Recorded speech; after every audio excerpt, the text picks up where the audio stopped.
Baik, Bismillahirrahmanirrahim. Assalamualaikum warahmatullahi wabarakatuh. Mohon izin pejabat dosen pengasuh menyesuaikan jadikan diri taruna utama Putra Imigrasi nama Majid Ahmadi Indarti 2022.028.1.1 Prodi Perusahaan izin. Di sini saya menjelaskan terkait dengan pemikiran John Rawls terkait dengan kasus keimigrasian nasional atau internasional. Baik, pernahkah kalian membayangkan bahwasanya bila mana posisi kita ditukar? Bayangkan jika hari ini kita bukan warga negara yang duduk nyaman di rumah, melainkan seseorang yang lahir di wilayah konflik tanpa paspor, tanpa dokumen, harus mempertaruhkan nyawa melintasi batas negara yang hanya digunakan hanya untuk bertahan hidup.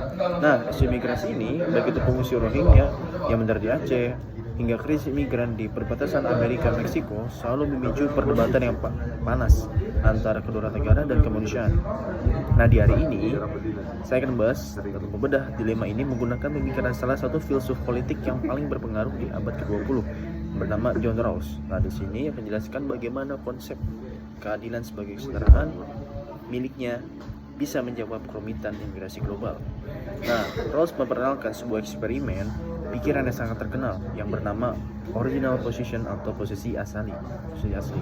Ia mengajak kita berdiri di balik sebuah tabir ketidaktahuan. Di balik tabir ini, kita tidak tahu siapa diri kita.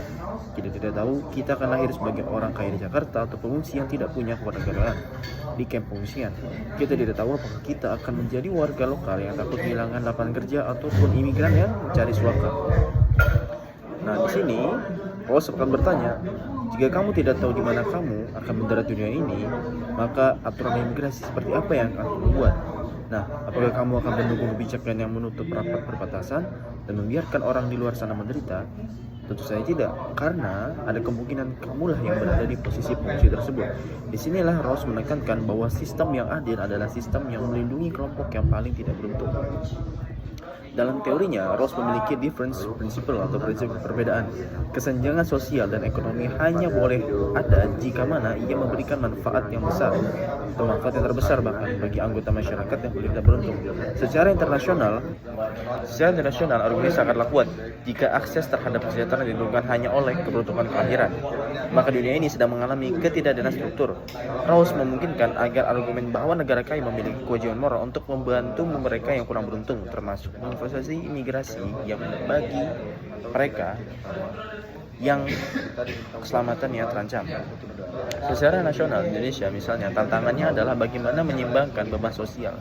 Kedatangan pengungsi seringkali dipandang membebani masyarakat lokal yang juga masih banyak yang miskin. Namun menggunakan logika Rawls, kita tidak bisa membenarkan pengusiran atau kekerasan atas nama ekonomi semata.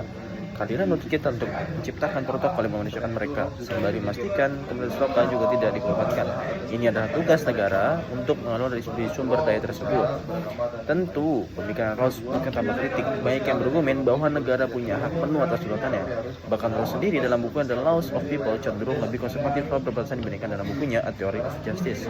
Di Indonesia, kelas pengungsi internasional menguji nurani hukum dan sosial kita. Apakah kita melihat sebagai sebuah ancaman atau sebagai sesama manusia yang jika tabir ketidaktahuan itu dibuka, bisa saja adalah kita.